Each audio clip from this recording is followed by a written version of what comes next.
So you realized the project actually a piece blind spot for Point of View, and I wanted to ask you if you could tell me a little bit about this work which you actually filmed in the streets. It was filmed in a neighborhood called Belsange, near the center of Marseille, and it was done when I did as part of a work I did called Accordions, an installation, and I don't know, it involved kind of, moving through the streets and kind of meeting a face, a personage in some sense, and kind of feeling the camera as a simultaneous, as a kind of magnetic pull and a kind of repulsion away.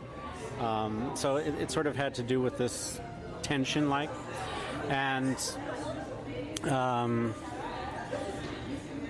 this particular clip scene that I use for blind spots, it's about 30 seconds long, and it's like on a street. There's you first have you see a car and some people. There's some voice in the background, and it almost as if this whole thing, what takes place looks as if it was almost scripted out. When it's kind of pulled apart in this way in Blind Spot, where the scene is kind of the time is divided into a kind of slower space, where the distance between kind of like 1 and 0, you kept dividing this in half. You're getting closer, but you're getting further away. I mean, it started with a somewhat of a mathematical template in terms of just the idea, and to get a kind of base division of time. But then I did the rest by hand, because I don't know, there's a subtle distinction between the regularity of the mathematical being applied to images and the memory and the experience of time in images. So I basically just did it by moving the images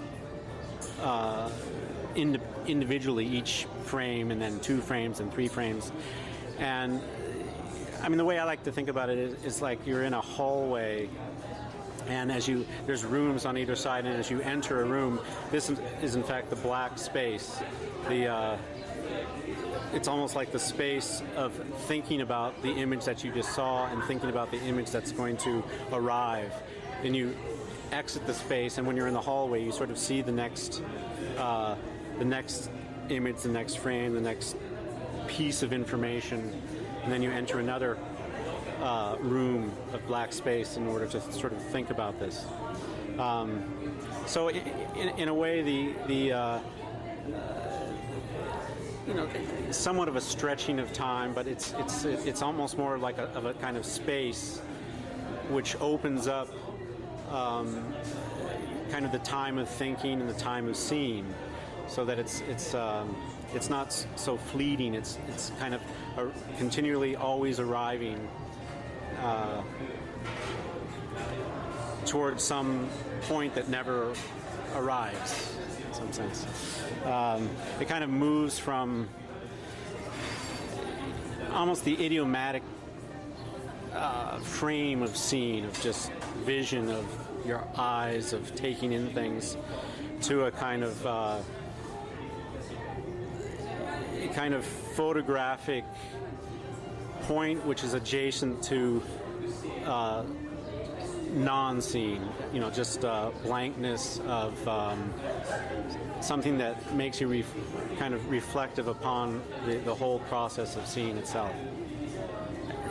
I think in this case, this space that gets wider and wider, longer and longer, just brings a kind of attention to what one is looking at.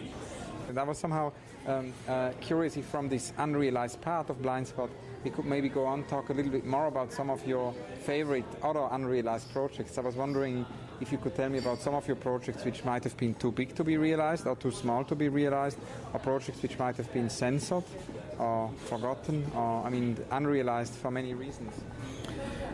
I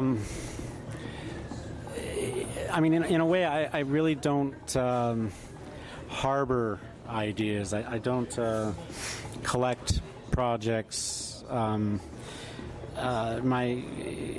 It's more of a day-to-day, week-to-week, hand-to-mouth survival system where I may have bits and fragments of ideas that hang around for minutes, days, months, years, almost sort of like this recurrent image, and they come up every so often, and I either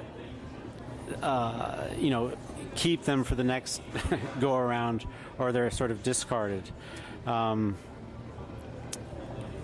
mean, typically when I do something, when I actually end up realizing something, it's really like it happens in a kind of chaotic sort of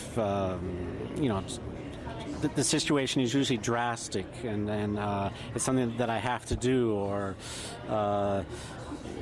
and they can be based on the littlest of things or the most grandest of things, and it really has to do with kind of this ecology of my mind that eliminates some things and keeps some things, and something forces it into being at a certain point. But I really don't work through projects. I don't have a project. My project is sort of to get as close to a kind of present space as I possibly can.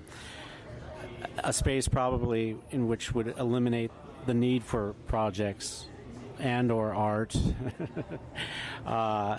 And a space in which if there was simultaneity realizing of this kind of space, there would be mass giving, mass caring, and people would have to turn down the caring and the giving until the world would smile. So that's my project, really. I mean, the rest is kind of stuff that I just have to do to survive. I mean, for me, when it really comes down to it, I'm extraordinarily mental. I really build things in my head. I mean, it's strange because in the end, I mean, much of the work I do is very much about physicality. Something that is hits the body.